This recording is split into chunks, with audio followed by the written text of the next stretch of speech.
Delta 150 Heavy, contact ground for 9 for taxi. Good day. I'm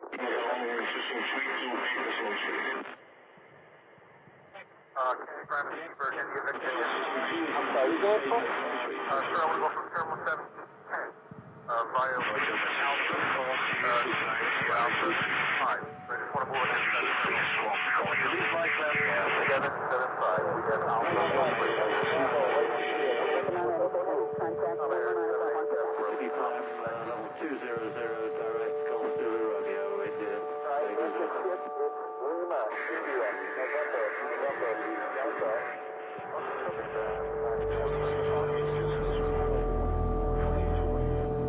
Hello. Hi. Do you speak English? Sure, what do you need? Okay, just a question. Do you know what is a chemtrail? The what? A chemtrail. I do know what a chemtrail is. Yeah, and is it true? Well, there's a big debate.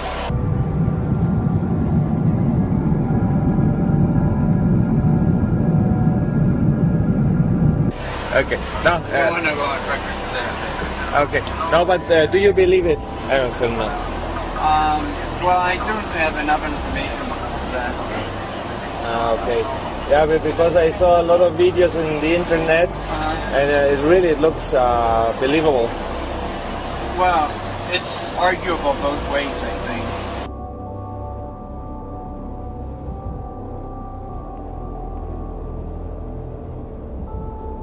Yeah. Depends on which side you're on, but yeah. But what is your personal opinion of it? I think there's part of truth. Part of truth, yeah. Yeah, we should investigate this, because when it's true, imagine so many people, they suffer of this. Yeah, it's a necessary evil, as you would say. Yeah.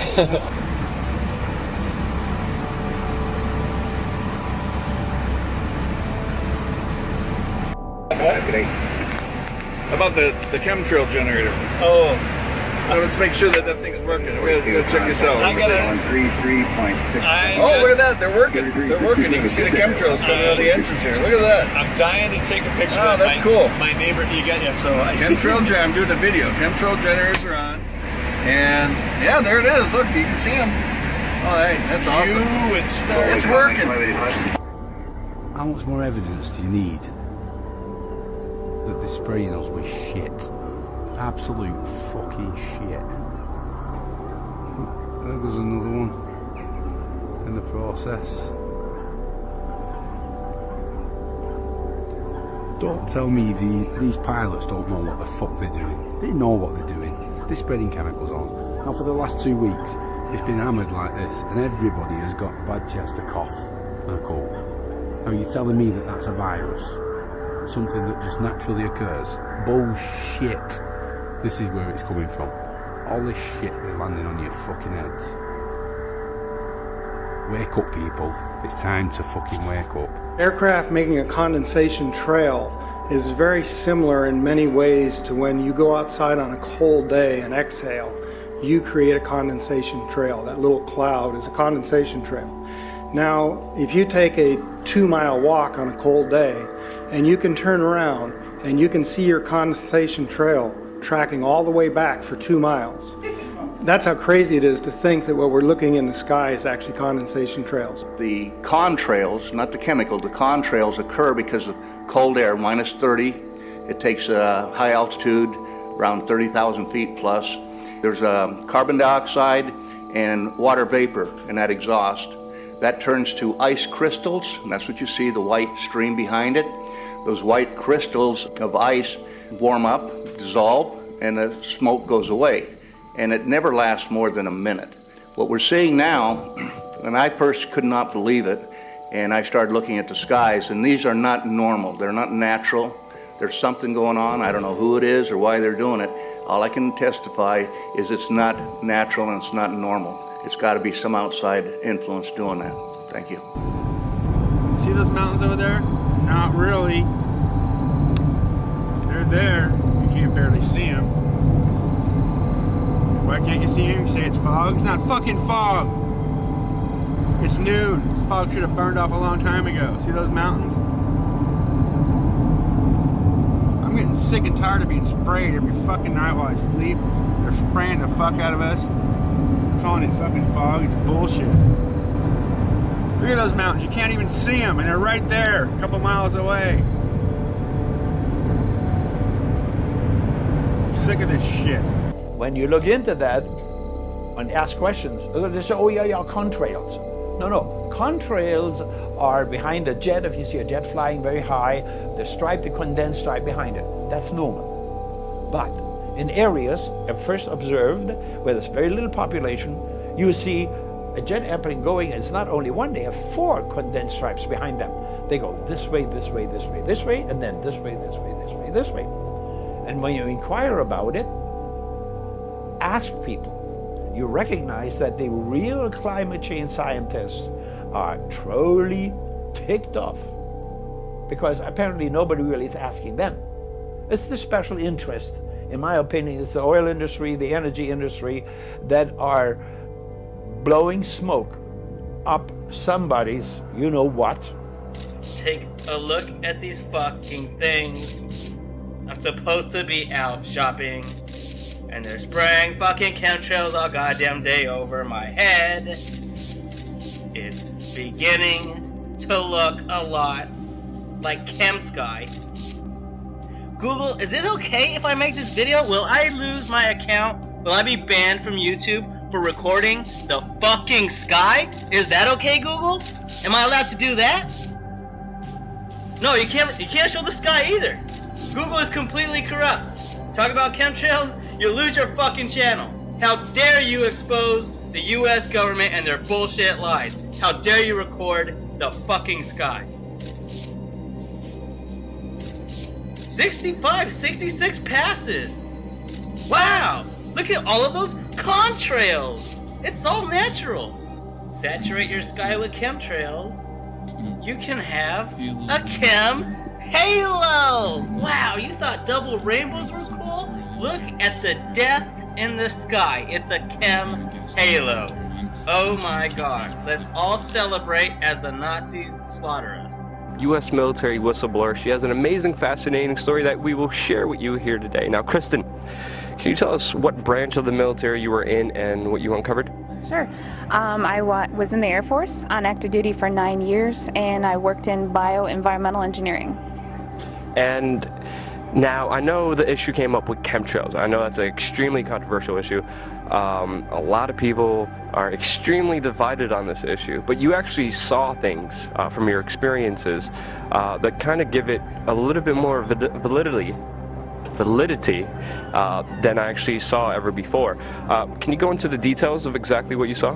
Yeah, basically, to summarize it, part of my job was to know everything that was going on in the military and what type of impact that might have on human health, and then the environmental aspects and impacts. What chemicals are we using? How are we disposing of it? Kind of cradle to grave. So we were the internal compliance people for following OSHA and EPA standards. One part of that process was to approve chemicals, hazardous materials. You know, what are you using? Why do you need it? Where's it being used? And tracking that disposal. After it being brought to my attention about chemtrails or geoengineering, I used to think it was crazy. It actually was disrespectful to my line of work, because here we are trying to prevent environmental aspects and impacts and not have anybody get sick from our operations. But in an attempt to debunk, it changed my life. I started noticing things. I started noticing large quantities on the system where I would approve chemicals that did not have a manufacturer name, wasn't tied to a building, and that was normal protocol. When I started asking questions, I slowly became demonized. A couple years passed after that when I asked again and people realized I was kind of being more vocal about it on social media. I was starting to be thrown into a mental institution and have my daughter taken away. Wow. That changed my life. I no longer view the military the same way, and I feel like after 9 years of trying to uphold an oath, I'm able to do that now. I'm going to tape this time, and so this is what we did before. This is what this is. This is the wine spit test, where you rinse your mouth out, and then you take grape juice and you hold it in your mouth and you spit it out into a petri dish. Well, what we did is we used the zeolite, the zeoforce. This stuff says it cages this stuff, this stuff that's in these chemtrails, it's in our bodies. Okay, so then now Chris is just going to pour in a little bit of that little tiny bit of the 91% alcohol. Watch, the stuff is alive. Watch what happens. Pour some in, just a little. Watch. Look. Look what it does. Now you can film it up close. Oh, yeah. That's totally freaking... Is that freaking freaky? This is in every single one of us. This is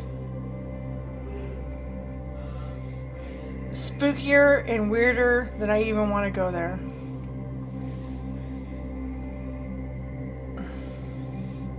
Look at it. It's starting to get the other stuff. It was climbing out of the petri dish. It was like trying to climb out. Whether people believe in chemtrails or not, the geoengineering should be scary enough. And when people learn about geoengineering, chemtrails will then become apparent because they're the same. This is from a snow surface at Mount Shasta. 61,100 micrograms per liter of aluminum. This is just ordinary snow water. And people are drinking this stuff when they're hiking on the mountain. And remember, government action is required at 1,000. This is 61 times over the government limit, and our hikers are drinking this poisonous water on Mount Shasta Mountain itself. Strontium, 383. Barium strontium will take away from your bone structure, make for weak bone structure. The aluminum, though, that's scary, you know. What is it? Alzheimer's, autism, gosh knows what that's doing. All right. I've just went out there and got this one.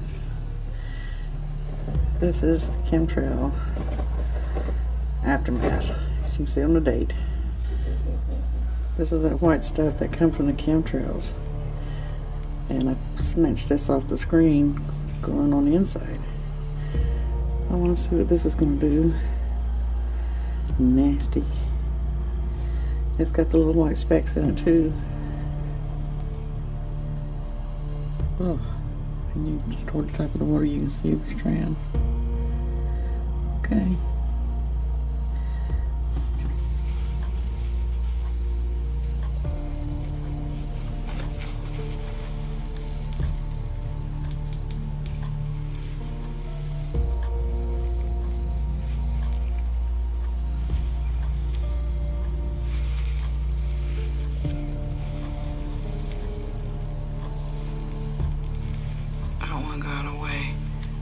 Numerous air quality studies, including from CARB, California Air Quality Resource Board, have named submicron-sized particulates as being particularly harmful for human respiration.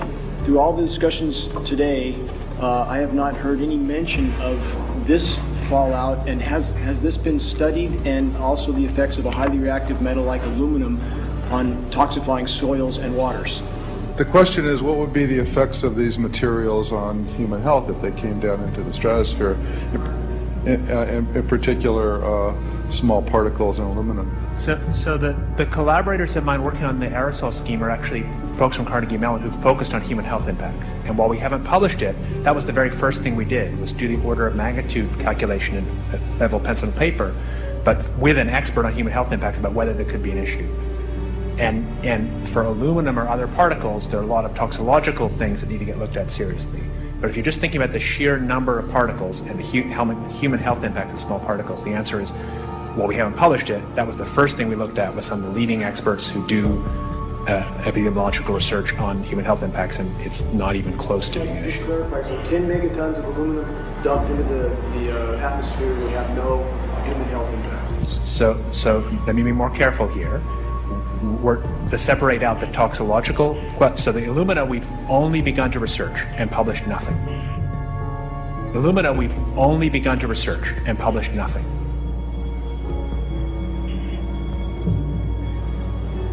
Dane looked at him and he said, so you're telling me that spraying 10 to 20 megatons of aluminum, as you said, would have no human health effects? He took a deep breath and he swallowed and he said, let me be more careful here. We haven't done anything serious on alumina, and so there could be something terrible that we'll find tomorrow we haven't looked at. And that, for me, that was the whole main point of what is going to be coming out to the public.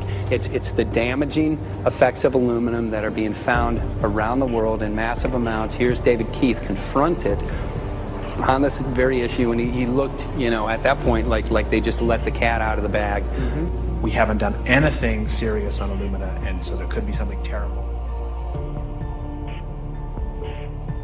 And telling them that we have to lay a pattern up there to prevent sun energy from hitting Earth. And what they're doing in there, it's now pretty much determined. They're putting in there aluminum, barium, and strontium. Now you take these chemicals and run them through a PubMed literature search in respect to human health. You will find more than 3,000 papers. Aluminum alone, I mean aluminum Alzheimer's, right, mental, I mean there's no question about it. Now it so happens, when there were people who really paid attention, if there was due to some weather and air changes, wind patterns, suddenly this stuff that they're laying out there, it comes down in rain. If it falls on crops, it kills the crops. It's like they have big blisters on any one of the crops, vegetables or things like this. Organic crops, totally destroyed, can't even use them. And when it comes to an area, for example, as like forest, after that, a few weeks after that, they're totally dead. They're toothpicks, and you can see it all on the internet. Luft- und Raumfahrttechniker und habe Flugzeuge repariert und so weiter. Ich möchte euch jetzt mal ganz kurz erzählen, was ich gemacht habe. Ich habe auf dem militärischen Sonderflughafen Oberpfaffenhofen in Zusammenarbeit mit dem Deutschen Luft- und Raumfahrtzentrum ein Flugzeug mit einer Sprüheinrichtung ausgestattet, was an unserem Himmel giftige Substanzen versprüht. Als ich mit den Beweisen dafür, den Fotos und allem drum und dran, zu meiner grünen Abgeordneten im Bürgerbüro gegangen bin und gesagt habe, hier, so sieht's aus, ich stelle mich jedem Untersuchungsausschuss zur Verfügung, ist 3 Tage später mein Boss zu mir nach Hause gekommen und hat gesagt, ich muss dich entlassen, da werden von ganz oben große Räder gedreht, die ich nicht mehr halten kann. Ich kriege keinen Job mehr in der Luftfahrt. So you uncovered a lot of these hidden chemicals. Where's the connection with the chemtrails? Well, the connection is, at first, when I saw these large quantities of aluminum, barium, strontium oxides and sulfates, I thought, well, this could be for an industrialized process, for something called shot peening or, you know, bead blasting, things that you see in kind of the automotive industry. Except those were already accounted for. I already knew how much was used for those processes. It was a little type of different constituent. And the first thing I did, part of my job was to sample air, soil, and water. So that's what I did. I air sampled the soil, the air, and the water. And due to my profession, I know at which levels or limits of detection you need to check that at. And the amount of pollution that was in my area, and this is tests I did in Oklahoma, you know, in Georgia, in Chicago where I'm now. But in taking those samples, I knew the background, because a lot of these things are naturally occurring and elemental, but not in this form and not in this quantity. So how did it get there? So just to clarify, you see these huge storage containers of these chemicals. Then you do the test on the air and soil, and you see these same chemicals in the air and soil now. And that's pretty much been the main evidence I've seen people who are for chemtrails use, is saying, look at the soil, look at the water, look at all the chemicals in there. And now you're finally the person who's like, wait, I worked in the military, I saw a bunch of these chemicals there. That's crazy. It is crazy. I used to think it was crazy, and everyone asks, why are there no pictures? Yeah. Well, I'd like to see you try to take a picture inside of a restricted air hangar, because you'll have an M16 in your back.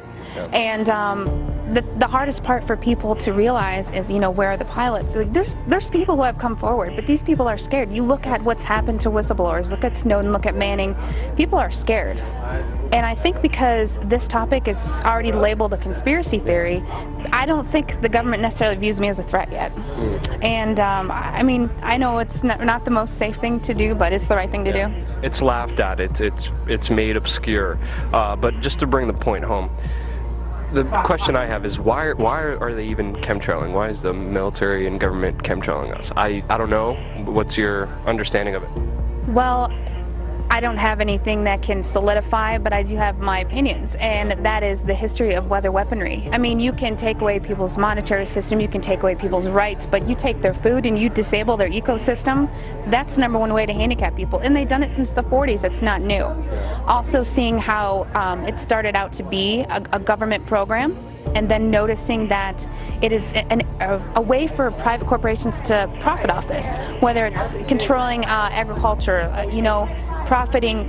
There's certain events, you know, you lose money on if it rains, or so knowing that you can kind of predict and control the weather, there's money there. I've also, you know, heard that it could be tied to Agenda 21, but for me, it's not about why. It's just stopping it. It needs to be stopped. Yeah, and it's called the crazy-ass conspiracy theory. The Chinese are doing it now, openly. They did it for the Olympics. I mean, they've sprayed people. I'm sure you've heard the St. Louis story. They did biological testing. So if the government is capable of doing that, why is it so hard for people to believe? And I don't know if you've heard about David Keith, but he's actually a geoengineer, Canadian. He works at Harvard. He just wrote a new book on climate engineering, and inadvertently he's brought more awareness to this, because I feel they're getting ready to admit it, and they're trying to sell it to us. You know, it's kind of like they sell vaccines to us, they sell fluoride to us. You know, fluoride is a mining waste product. Well, how can we make that good? You know, put it in your water. So I think that they're trying to now kind of admit it and act like they're going to start doing it, and they've already been doing it.